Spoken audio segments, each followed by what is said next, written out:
गहरा दुख जब हृदय को घेर लेता है तब हम किसी भी प्रकार का कार्य नहीं कर पाते।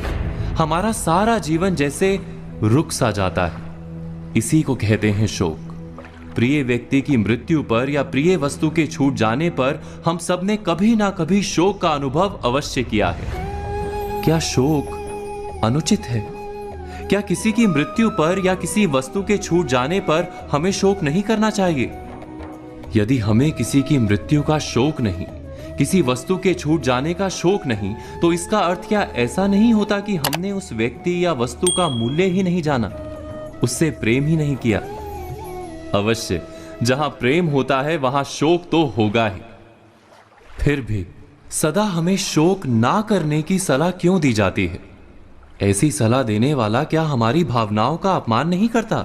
सच्चा प्रेम होता है और उस व्यक्ति या वस्तु से अंतर हो जाता है तो शोक अवश्य होता है, ऐसा हम समझते हैं। किंतु क्या वास्तव में हम शोक और दुख का अंतर जानते हैं?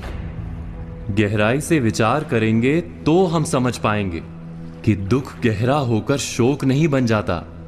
जहां मोह होता है वहां शोक जन्म लेता है। अर्थात जब जब कोई व्यक्ति या वस्तु हमारे सुख का आधार बन जाते हैं तब उसके छूट जाने से शोक उत्पन्न होता है। विचार कीजिए, जब हमारे वृद्ध माता पिता या पितामह इनकी मृत्यु होती है तो क्या हमें गहरा दुख नहीं होता? क्या बार बार उस माँ बाप या दादा दादी का स्मरण नहीं होता? क्या उनके प्रेम का स्मरण करके हम बार बार आंसू नहीं बहाते?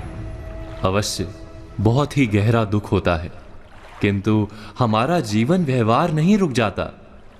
वास्तव में परिवार के वृद्धों के साथ हमें गहरा प्रेम तो होता है, मोह नहीं होता, क्योंकि हृदय जानता है कि वृद्धत्व के बाद मृत्यु निश्चित है।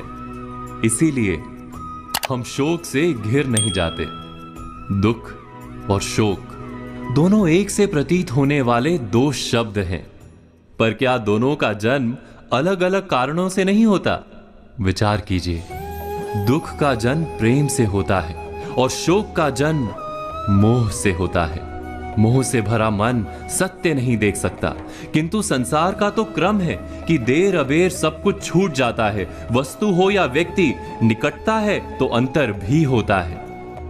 जब हम ये एक बात समझ लेते हैं तो हम ये भी समझ जाते हैं कि जीवन में दुख स्वाभाविक है, शोक अनुचित है।